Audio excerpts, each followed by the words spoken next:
Ayan, so pagkatapos naming mag city tour, ayan, tatawid tayo dito sa kanilang magandang pedestrian lane or overpass, footbridge. Ang ganda niya. Ayan. So, nag city ride kami kanina.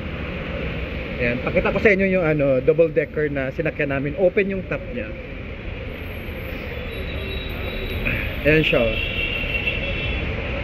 Ayan siya. Ayan siya. Yan yung sinakyan namin kanina. And almost siya, magto 2 hours yung city ride namin. And it cost, kapag sa open area sa upper deck, it cost 200 rupees. Ang ganda ng ang ganda ng art dito sa taas.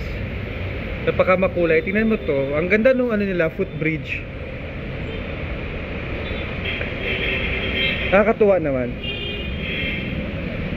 Ayan yung sinakyan namin kanina. Ayan.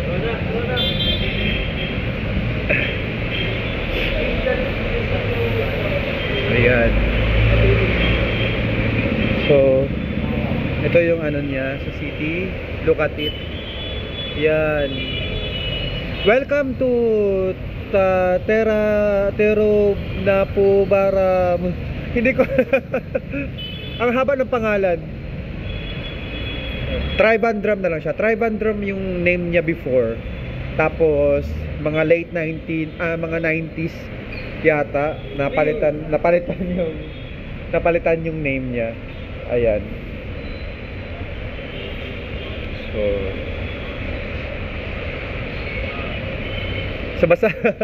basta ako talaga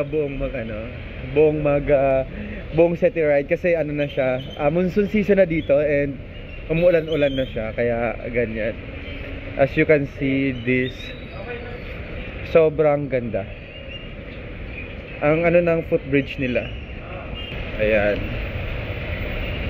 So dito tayo baba tayo dito, punta tayo sa parang market nila. Naghanap ako ng langka kasi langka season na dito. Hanap tayo ng langka. Yan.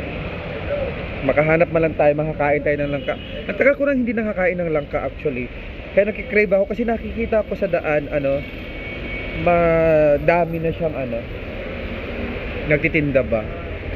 So ayan, hanap tayo.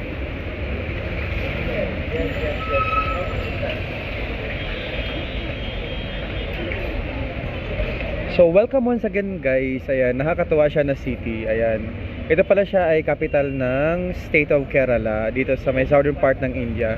Itong Trivandrum or Tiruvapuram Dam. Ayan.